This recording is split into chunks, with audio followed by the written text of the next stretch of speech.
Ikaw may pumasok kagabi sa lab, kaya nakawala si Mingming. Ako nga.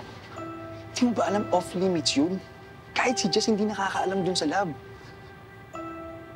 Paano ka nakapasok? Paano malak yung pinto? Chamba?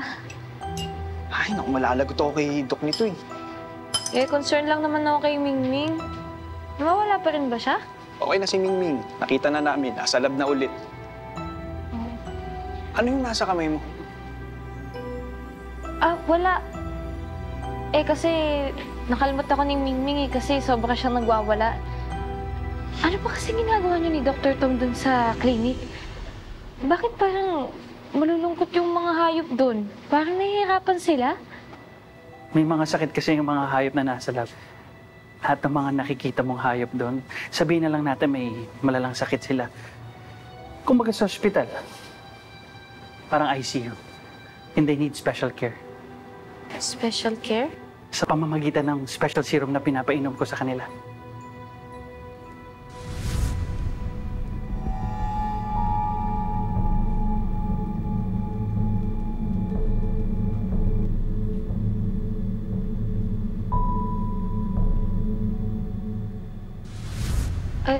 Ano po bang meron dun sa serum na yun?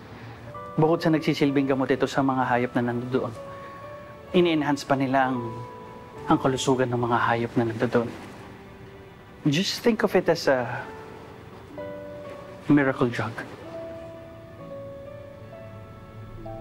Stop! Excuse me po.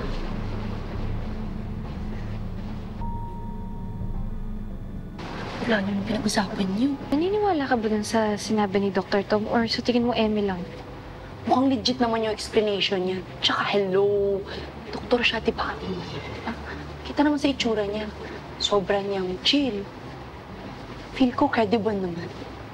Tsaka, baka mali ka lang ng pagkakilala sa kanila. Sa Mayan, hindi sila i-judge.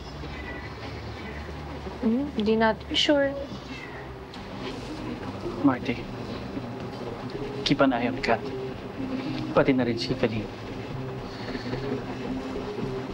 Ngayon at alam na nila yung tungkol sa secret lab niya. May posibilidad na magsumbong sila sa pulis. Ganun po ba, Doc? Lilipat na po ba tayong lugar ng operasyon? No, not yet. Tataka pa lang naman sila. Pero kailangan natin malabas na special clinic lang talaga yan. Para sa ikabubuti ng mga hayop.